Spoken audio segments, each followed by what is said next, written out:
Muy buenas tardes a todos. Bienvenidos a este nuevo webinar de Ambisalud, de parte del Grupo Aire Limpio. Y bueno, pues permítame presentarme. Soy Policarpo González del Valle, que soy director socio de Aire Limpio, y voy a actuar como coordinador, como organizador del webinar de hoy. Como saben, hoy la bioseguridad ambiental en los hospitales es fundamental para garantizar la seguridad y la salud de los pacientes, fundamentalmente, y del personal sanitario, así como garantizar también el buen funcionamiento y la calidad de los servicios y, sobre todo, de las instalaciones. Los ponentes de hoy, pues ya les conocen, son Paulino Pastor y Alba Villar, de Ambisalud. Paulino es el director general de Ambisalud y presidente de FEDECAI, y Alba es la directora de la división de hospitales en la división hospitalaria en Ambisalud. El webinar de hoy, como todos estos webinars, pues será una presentación alrededor, pues no sé, unos 20 minutos, media hora que realizarán Paulino y Alba, y luego posteriormente tendremos un turno de ruegos y preguntas. El turno de ruegos y preguntas es muy sencillo, las pueden hacer ustedes por escrito. Yo como coordinador las iré recibiendo, las iré organizando por temas para poder hacer las preguntas a los ponentes, o también las podrán hacer ustedes si tienen micro directamente y que les oiga toda la audiencia. Como siempre, también este webinar lo estamos grabando y lo enviaremos una vez que esté terminado, lo editemos para quitarle los tiempos muertos, y para ser visto de una manera más ágil, se lo enviaremos a todos ustedes, pues para que lo puedan también visionar. También todos estos webinars están colgados en nuestra página web, en el canal de Ambisalud. Y sin más, pues yo creo que les voy a dar la bienvenida a Paulino y a Alba. Un momento. Paulino, no sé si me estás escuchando. Sí, te escucho, Poli, sí. Pues nada, fenomenal. Pues os voy a hacer presentadores y nada, y os quedáis aquí con el mando de la presentación. Un momento. Muy bien. Fenomenal.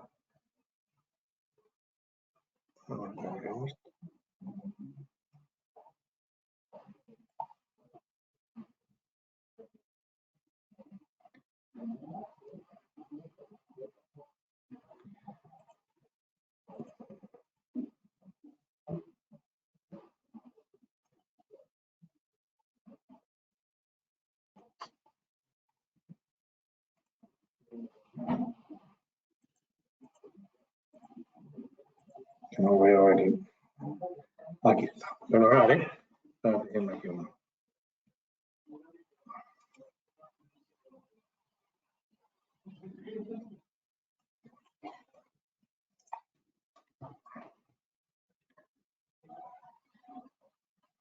Fantástico, Paulino. Vemos tu presentación.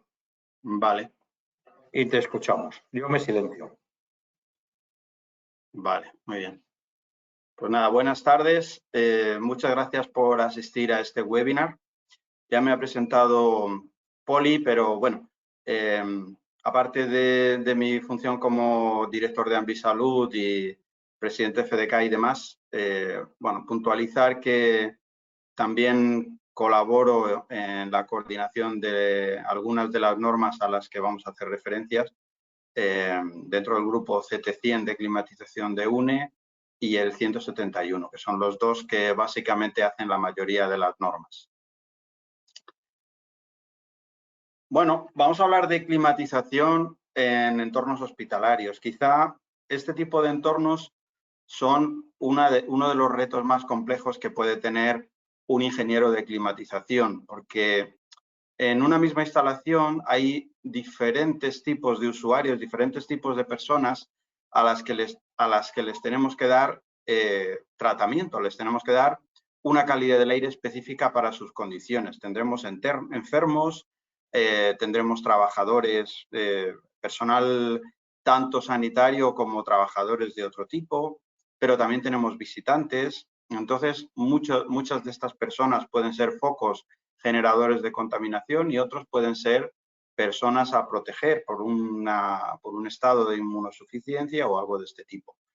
Y para complicar más aún la situación, pues son entornos con una variedad muy grande de actividades. Algunas de ellas son contaminantes, como puede ser un laboratorio de anatomía patológica o un laboratorio de preparación de citostáticos, y otras son zonas que requieren un alto nivel de esterilidad, un ambiente de alta calidad, como puede ser un quirófano u otros tipos de zonas críticas. Por lo tanto, son instalaciones muy complejas y un poco todo el enfoque de la presentación va a ir focalizado en eso. Es decir, son instalaciones complejas y, por lo tanto, cuando se hace un proyecto, debemos hacerlo o intentar hacerlo con las máximas garantías. La norma UNED 171.340 marca unas directrices para ayudar a tener un protocolo que mejore esas garantías. Esa climatización que tiene que cubrir esos objetivos, básicamente podríamos diferenciar en dos tipos de objetivos. Por una parte, objetivos para los usuarios, ese ambiente sano, confortable, lógicamente minimizar las infecciones nosocomiales e incluso, obviamente, también hacerlo con el mínimo gasto energético. Eso sería la instalación ideal que deberíamos diseñar y mantener. Pero luego, además, hay otros objetivos, ¿no?, por parte de los gestores que llevan a cabo tanto estas instalaciones como luego los que las tienen que operar, mantener y tenerlas siempre al día, ¿no? Y en ese sentido hay otro tipo de objetivo muy importante, que es el disponer de herramientas de gestión y el disponer de una buena documentación, que en última instancia va a ser una forma de garantizar que hacemos las cosas correctamente e incluso demostrarlo a terceros con la protección de la responsabilidad que puede conllevar en un momento determinado. Esperemos que no ocurra, pero que puede ocurrir que tengamos que demostrar en algún momento si ha habido algún tipo de problemática, ¿no? Entonces, todo esto lo debemos pensar desde el minuto cero cuando iniciamos nuevos proyectos, sobre todo, ¿no? Sobre todo nos concentramos en el concepto de las infecciones nosocomiales. Salud, confort, por supuesto, debe estar al orden del día, pero quizá uno de los aspectos más relevantes son las infecciones nosocomiales. En este sentido, hay datos, hay un estudio de prevalencia de infecciones nosocomiales que se denomina EPINE, que ya viene realizándose desde el año 90, de 1990, y tiene como objetivo, por supuesto, conocer con qué frecuencia ocurren esas infecciones, dónde, en qué condiciones. Y bueno, los últimos resultados que tenemos disponibles son del 2023. Entre un 5 y un 10% de las personas que ingresan en los hospitales contraen ese tipo de infecciones nosocomiales, ¿no? Más o menos el promedio anda en el entorno del 7% aproximadamente. Esto, aparte de la gran cantidad de personas que sufren estancias más largas en los hospitales para recuperarse y demás, acaba en el peor de los datos, que son 7.414 fallecimientos anuales en este último caso del que tenemos datos definitivos, ¿no? Y esto además supone un coste muy importante, por encima de los 2.000 millones de euros, lo cual al final se retrae de los presupuestos de sanidad pública para otro tipo de actividades preventivas, etcétera, que podrían ser mucho más útiles, ¿no? Entonces, bueno, tenemos un problema importante. Nosotros nos vamos a concentrar en la parte ambiental, que lógicamente es solo una parte y probablemente una de las partes más pequeñas dentro de lo que es la probabilidad de contraer infecciones nosocomiales. Hay otros tipos de vías por superficies, por contacto con manos contaminadas, etcétera. Pero bueno, hay estudios que hablan de que aproximadamente entre un 25 y un 30% de este tipo de infecciones tienen una componente ambiental. Con lo cual tampoco estamos hablando de algo demasiado bajo. Luego hay otro aspecto también muy importante cuando hablamos de infecciones nosocomiales. Lo primero es, por supuesto, un tema ético y moral que no O sea, debemos evitar a toda costa que una persona que llega con una enfermedad contraiga otra en el hospital, ¿no? Eso es un principio básico. Pero aparte de esto, hay otro impacto, que es el impacto mediático, ¿no? Cuando se conocen este tipo de problemáticas, la prensa, lógicamente, se hace eco de ellas, porque todo lo que tiene que ver con salud es un tema que interesa mucho a la opinión pública, ¿no? Entonces, encontramos muchas notas de prensa, buscando mínimamente en Internet se pueden encontrar, ¿no?, datos de este tipo, aunque esto es a nivel europeo, 4 millones de pacientes infectados por infecciones nosocomiales a nivel europeo, 18 personas mueren cada día por infecciones que contraen en el hospital, en Radio Televisión Española. Son noticias muy recientes, estas del año pasado. 1 de cada 18 pacientes adquiere una infección tras pasar por el quirófano, esta es del lunes pasado. Otro dato curioso, ¿no? Mueren más personas en Europa por infecciones en el hospital que por SIDA o tuberculosis. Es una cantidad importante. Esta es una transparencia antigua que la he usado ya en otras presentaciones, pero bueno, la sigo usando porque es muy significativa. Nos pone en contexto también con el resto de la Unión Europea. Desgraciadamente estamos en la cabeza, ¿no?, de infecciones hospitalarias. Esto no ha cambiado mucho en los últimos años. Aquí estábamos en 8,2%, ahora estamos en el entorno del 7%, como decía, hemos bajado un punto, pero estamos en cabeza. También es cierto que, bueno, no queriendo faltar el respeto a ningún país, pero es verdad que puede haber también mucha infracomunicación o infradeclaración de infecciones nosocomiales, ¿no?, en algunos países.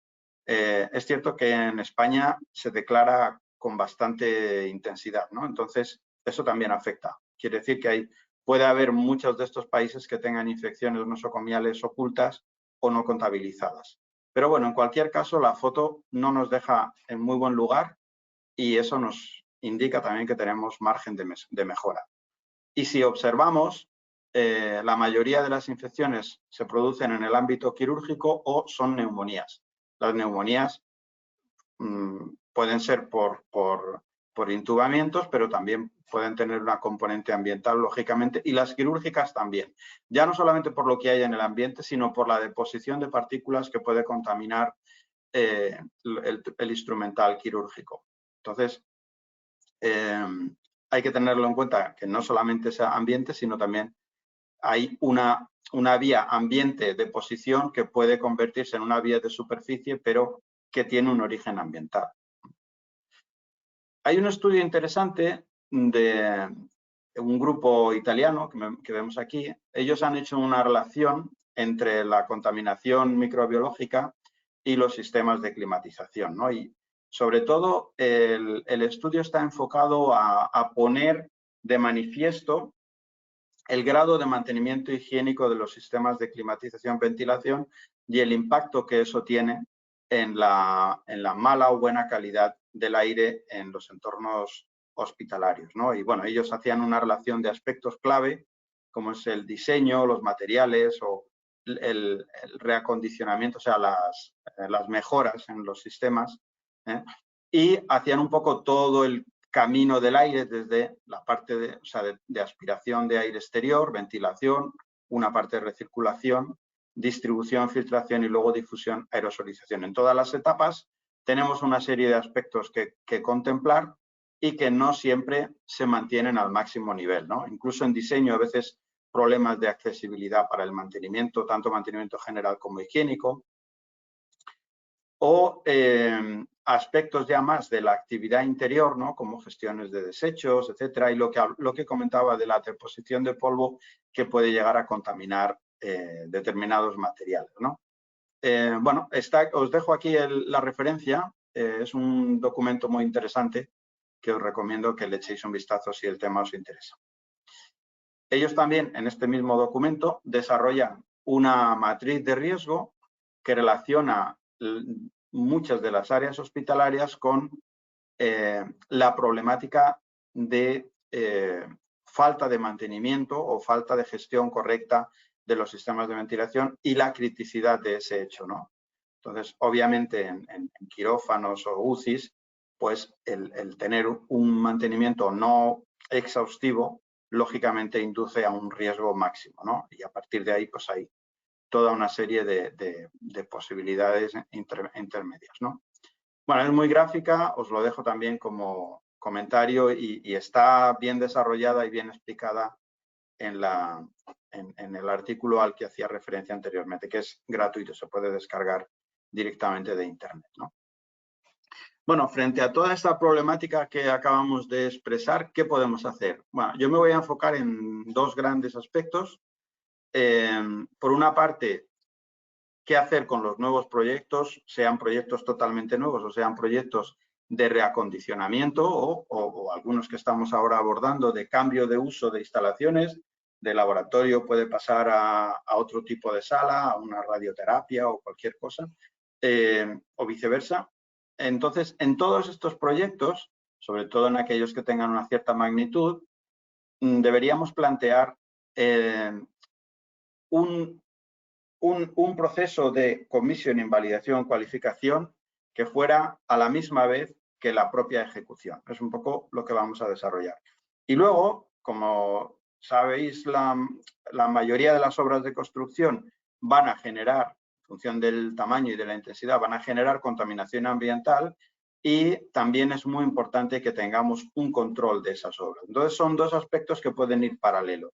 Por una parte, el seguimiento del proyecto desde el punto de vista de una tercera parte, un agente de comisión, invalidación, cualificación, y por otra parte el control de que esa obra, mientras está en ejecución, no genere problemas en el resto del hospital que sigue operativo.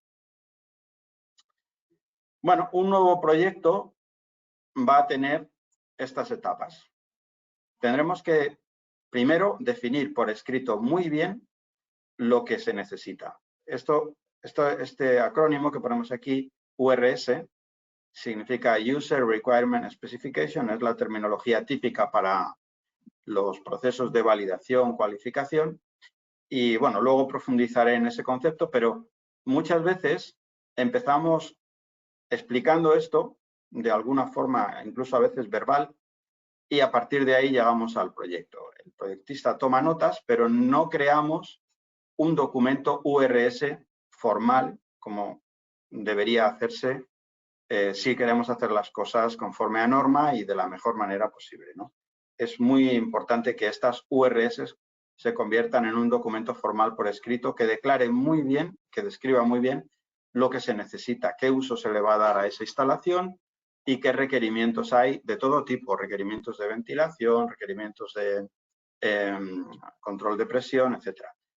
Y pensemos que muchas veces esto lo damos por hecho diciendo, bueno, lo que diga la norma. Y no necesariamente tiene que ser así. Es posible que un departamento de medicina preventiva pues pueda decir sobre la base mínima de la norma, porque eso sí que no lo deberíamos obviar, por supuesto, pero a partir de ahí, pues a lo mejor la norma nos habla de 15 pascales de sobrepresión, pero preventiva, por las características especiales de esa instalación, puede considerar que sean 20, por decir algo, ¿no?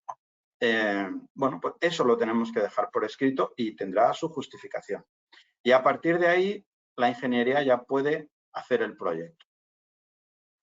Este proyecto, lógicamente, se ejecuta, construcción, y se debe hacer una puesta en marcha, que finalmente ya desencadena la vida útil. Bueno, todo ese proceso debe ir acompañado de lo que se llama en el entorno de farmacia un Validation Master Plan, que aquí para hospitales la norma UNE lo ha simplificado de alguna manera. Pero lo que es muy importante es que al final del proyecto tengamos una buena documentación desde las URS, desde los requisitos de los usuarios, hasta las últimas cualificaciones, o sea, validaciones, cualificaciones. Y eso se tiene que convertir en un dossier, en una documentación que debe acompañar a toda la vida útil de la instalación. Cuando nosotros llegamos a recualificar una instalación, preguntamos, pero bueno, ¿cómo se hizo esta instalación? ¿Con qué criterios? Y como mucho, en el mejor de los casos, nos enseñarán un proyecto que muchas veces también ese proyecto no contiene toda la información de cualificación o recualificación.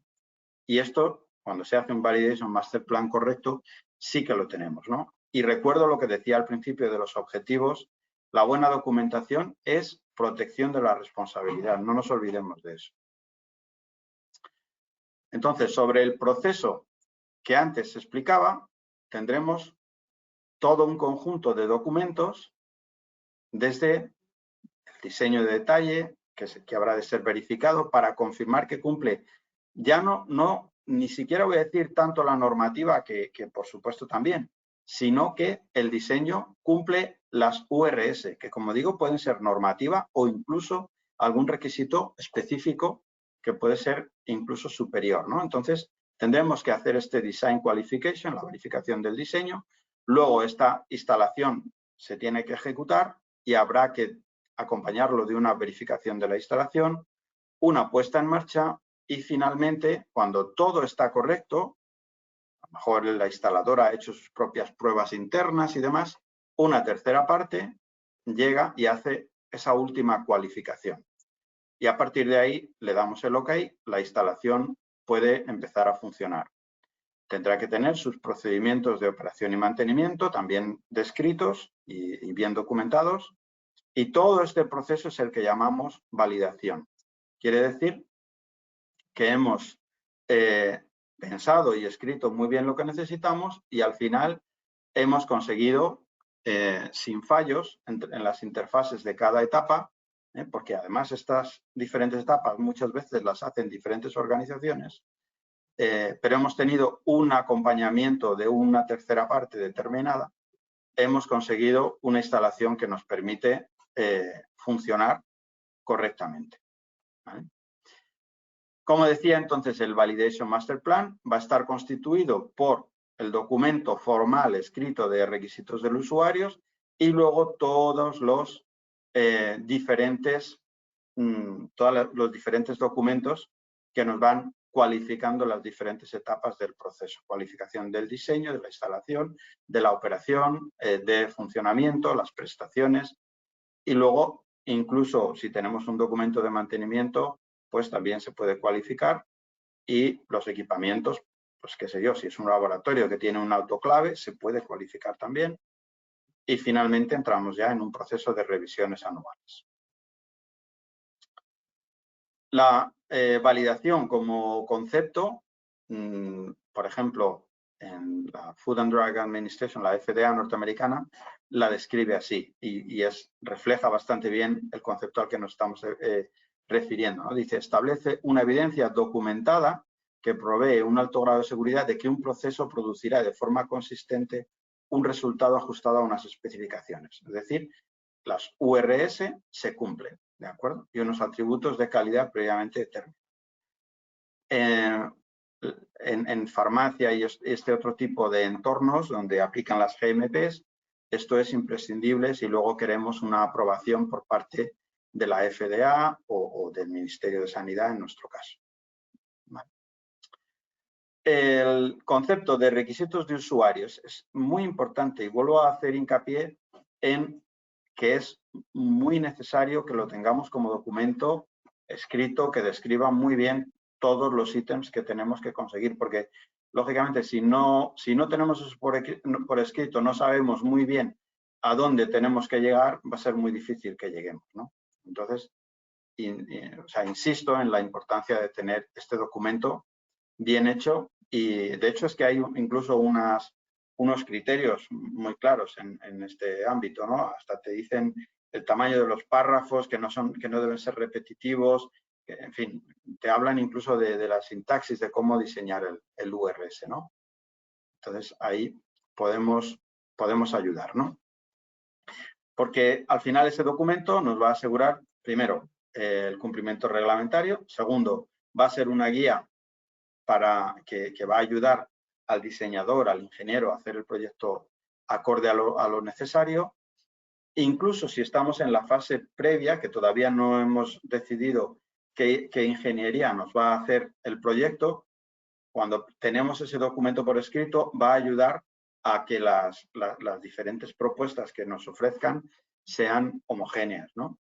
Luego nos va a servir también para todo el proceso de cualificación y recualificación, porque tenemos ahí un listado de los requisitos a conseguir.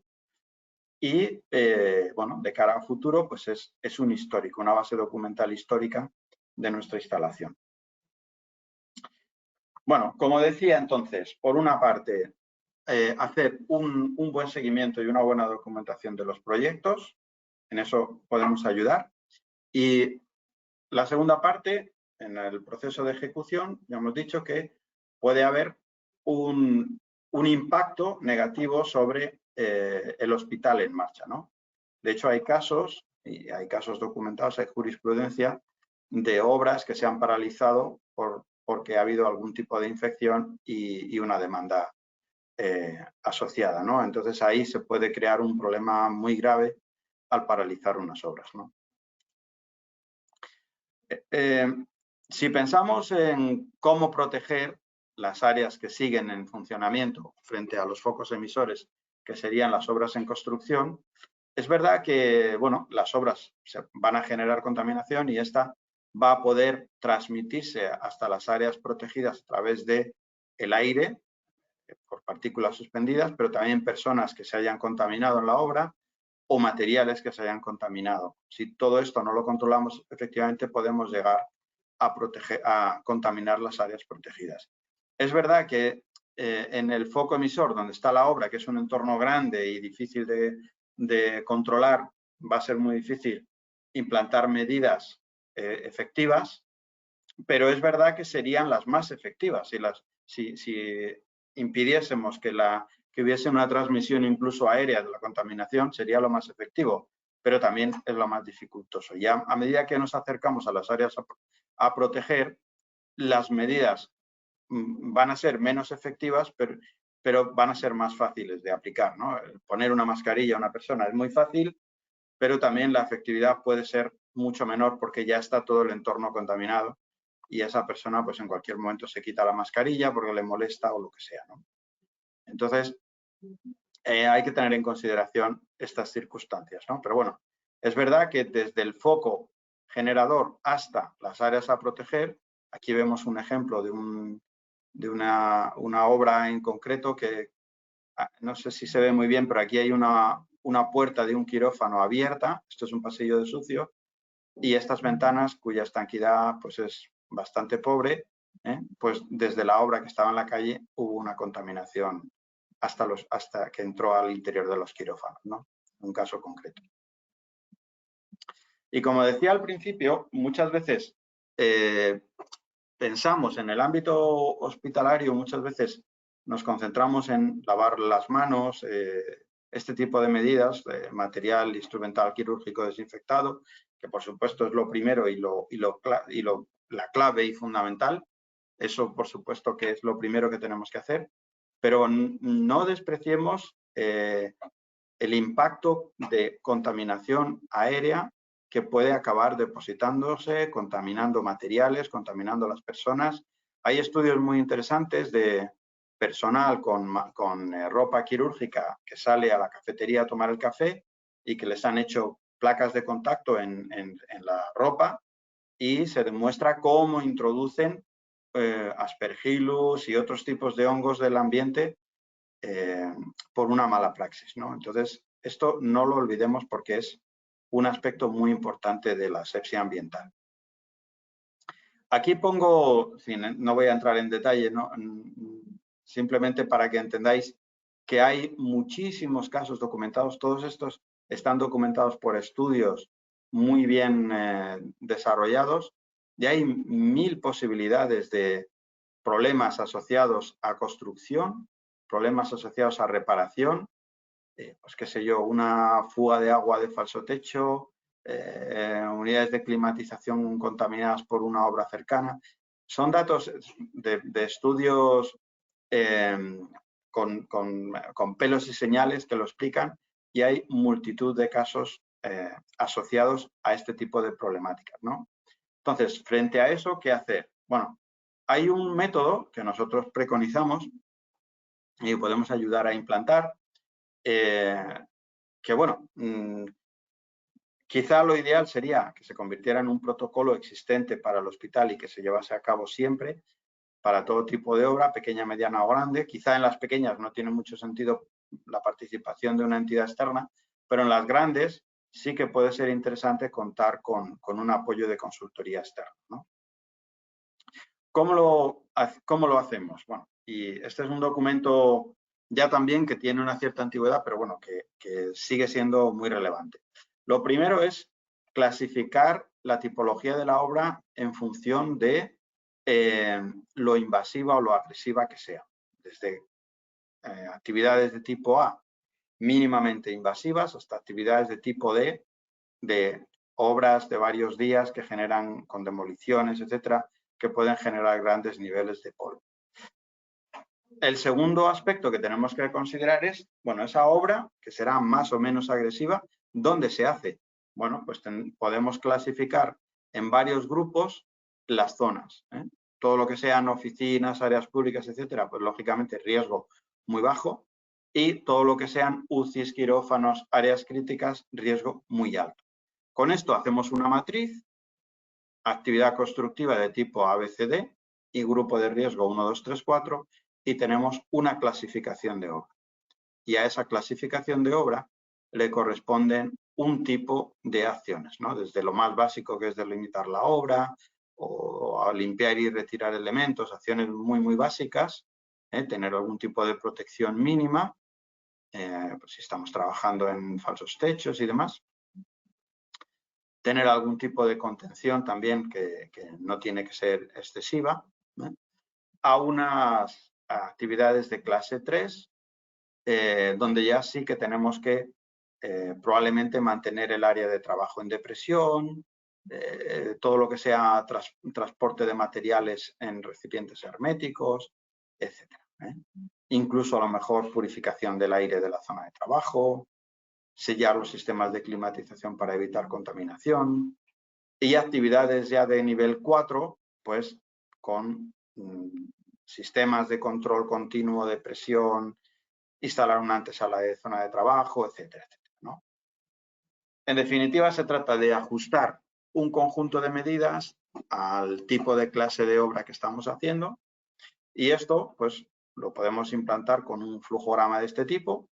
Primero identificar el tipo de obra, definir los controles, implantar la contención, verificar que la contención es correcta y luego tener un basal de contaminación por partículas y microorganismos. Y a partir de ahí pues vamos haciendo un seguimiento de las obras. ¿Que nos vamos mucho del nivel basal? Pues esto se puede hacer también a medida, niveles de incremento o decremento en función del histórico de las obras.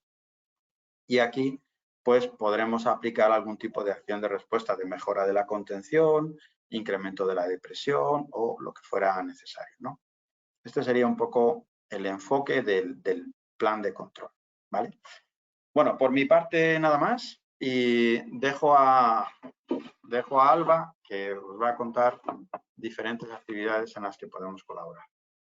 Hola, buenas tardes. Bueno, Paulino nos ha centrado bastante en la parte de bioseguridad en obra y a mí me gustaría mencionar todas las posibilidades que tenemos en la vida útil de un hospital o una instalación sanitaria. Como son los servicios anuales según RITE, que sobre todo se divide en 3 partes que a continuación veremos. Las validaciones de cualificación de proyectos, que eso sí que ya entra un poco más en lo que ha hablado Paulino con la bioseguridad de obra, bioseguridad de obras, auditorías de limpieza en superficies y planes de control de agua.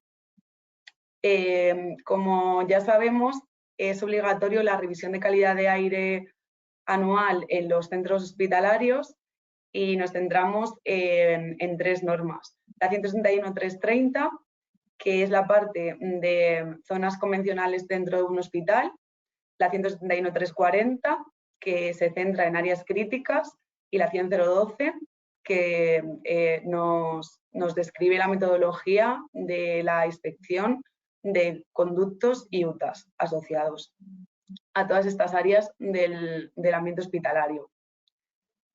Las empresas que hacen las cualificaciones de salas de ambiente controlado y todas las revisiones de calidad de aire deberían de cumplir al menos estos requisitos, que entre ellos están tener un sistema de gestión de calidad y medio ambiente, tener técnicos superiores de calidad de aire, una experiencia demostrable en anteriores proyectos e incluso tener técnicos medios acreditados para el día a día en esas inspecciones. Dentro de todos los servicios en hospitales, uno de nuestros servicios más importantes es el que planteamos cuando hay un proyecto desde inicio de obra llamado Plan Integrado de Comisión en Cualificación y Validación, que significa desde el minuto 1 que colaboramos con el promotor para definir esas RC que describía antes Paulino, que es el principio de la obra, colaboración con la ingeniería para ese proyecto y definir esos criterios de cualificación, el commissioning con un técnico durante todo el proceso de instalación y la puesta en marcha, la cualificación de finales de la instalación, revisar toda esa documentación que está completa en el proceso de validación y finalmente programar todas las recualificaciones periódicas en ese centro hospitalario.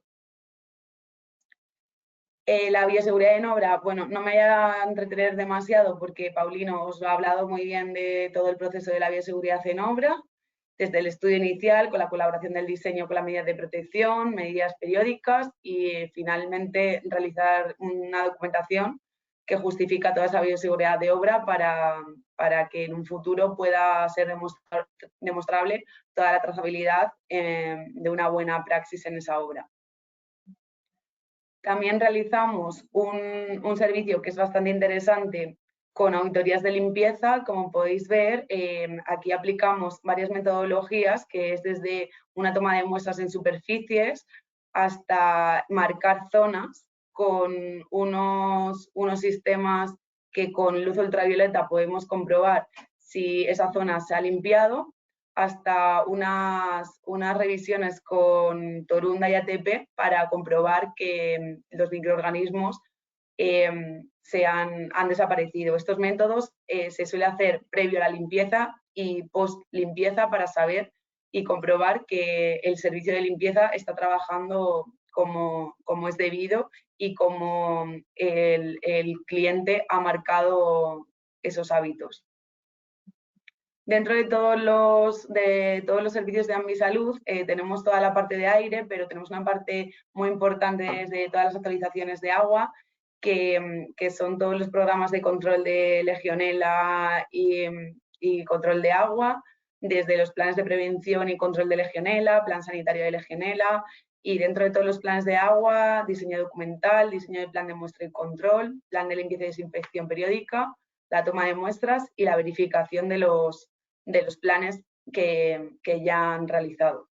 Y bueno, queríamos daros las gracias por atender a este webinar y como siempre, incorporar la importancia de todas estas revisiones de calidad de aire, tanto las de seguridad en obra desde un inicio hasta el día a día en el que tenemos que mantener las instalaciones bien adecuadas. Y nada, estamos preparados para todas las preguntas que puedan surgir. Buenas tardes, Paulino, Alba y Paulino. Muchas gracias por la presentación. Vamos a abrir el turno a ruegos y preguntas. Voy a coger un momento el presentador. Y bueno, ya pueden ustedes hacer las preguntas. A ver, el presentador. Ahí estoy.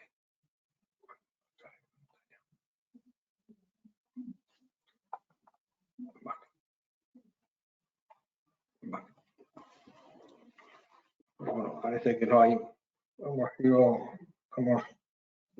No sé si se anima aquí alguien ahora a haceros alguna pregunta.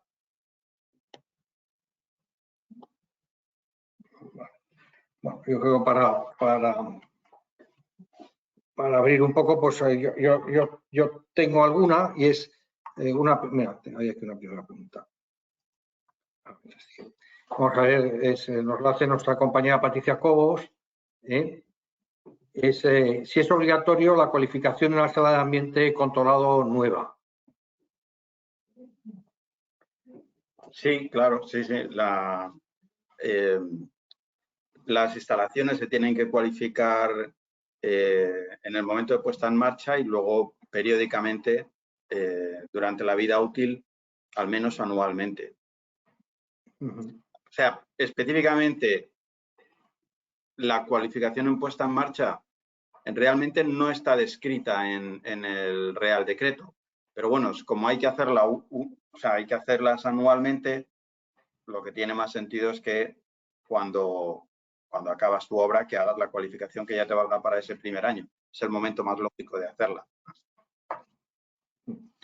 No, fenomenal. Otra pregunta es, que nos la hace Marta González, es ¿qué parámetros recomendáis medir en un proceso de bioseguridad de una obra en un hospital? Sobre todo partículas y microorganismos, hongos fundamentalmente. Hongos en suspensión y partículas. Con eso tenemos un conocimiento bastante claro del grado de impacto que tiene esa obra sobre el entorno, ¿no? Entonces, sobre el diseño de contención que hayamos hecho, pues buscamos diferentes puntos testigos y ahí vamos midiendo. Y en la visita también lo que se hace es revisar que las contenciones están íntegras, porque muchas veces lo que nos pasa es que llegas y pues ha habido un roto o lo que sea y bueno, en el día a día de la obra muchas veces pues no se fija uno y ese roto está ahí, ¿no? Y es lo primero que hay que hacer, corregirlo, ¿no? Sí. Otra pregunta es, que nos lo hace Ernesto Méndez, es quienes realicen la auditoría, en ese caso, ¿pueden hacer también la higienización de los sistemas de climatización? Bueno, no es en absoluto recomendable, ¿no? Lo lógico, y la norma habla de la importancia de la independencia, integridad, etcétera. Entonces, no es correcto ser juez y parte, ¿no? El que hace la inspección, toma de muestras, revisión, etcétera, no debería coincidir con el que hace la acción correctora. Eso sí está descrito en la 171.330, está descrito. Correcto. Y en el caso, también nos lo hace Javier García Palomo, es la remodelación de las áreas críticas en los hospitales. A ver, una tarea compleja, ¿no? Repite, Poli, perdóname que te hemos perdido un instante. Hola, ¿me oís ahora? Ahora sí, ahora sí. Vale, no, es una pregunta de Javier García Palomo, que es la remodelación de las áreas críticas en los hospitales es una tarea compleja, ¿no? Entonces, que cumplir con la UNE 171.340 suele ser difícil debido a complejidades de ingeniería de edificios antiguos, ¿no? Bueno, ¿cómo veis cómo veis esto, ¿no? Sí, o sea, está claro que hay determinadas instalaciones que tienen muchas limitaciones de todo tipo, desde, qué sé yo, la facilidad para poder coger una buena toma de aire exterior hasta dificultades de diseño para tener áreas de circulación. Por supuesto que todo lo que sean remodelaciones, pues siempre va a estar mucho más condicionado.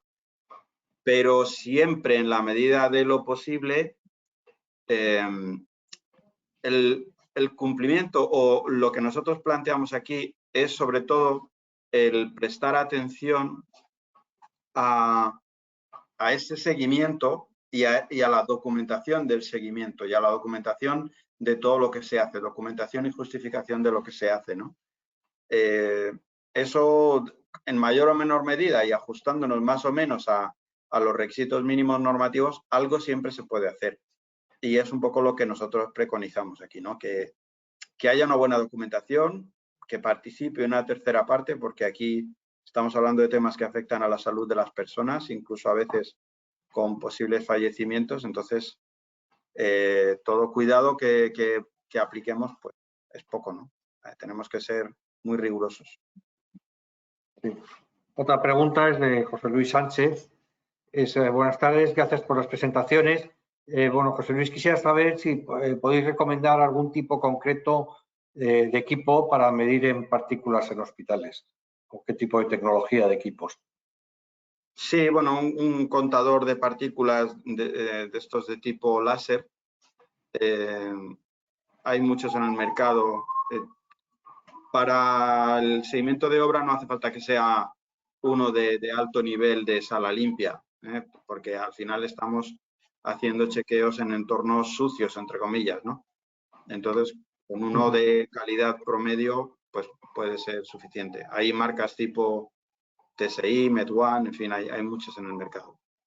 Vale. Y otra pregunta de Alberto Zayas es que ¿en qué casos es requerido el uso de filtros de carbono adicional a los filtros SEPA en la climatización para controlar la contaminación pues tanto de molecular y de bioorganismos? Sí. Sí, cuando hay contaminación química, un laboratorio de anatomía patológica con formaldehído, por ejemplo, pues es muy recomendable instalar algún tipo de filtro de carbono activo. Incluso en las extracciones se puede instalar. O si podemos estar recirculando una cierta cantidad de aire y de esa manera sobre un filtro de carbono activo, y ahí estaremos también reduciendo posibles concentraciones ambientales. Cualquier tipo de instalación, por ejemplo, una fecundación in vitro que se ve muy afectada por los embriones se malogran a concentraciones de volátiles muy bajitas, pues es muy interesante disponer de algún tipo de sistema de filtración con un filtro de carbono activo, en fin. Siempre que haya una contaminación por volátiles orgánicos, sobre todo, o formaldehído, pues es muy recomendable el uso de filtros de carbono activo.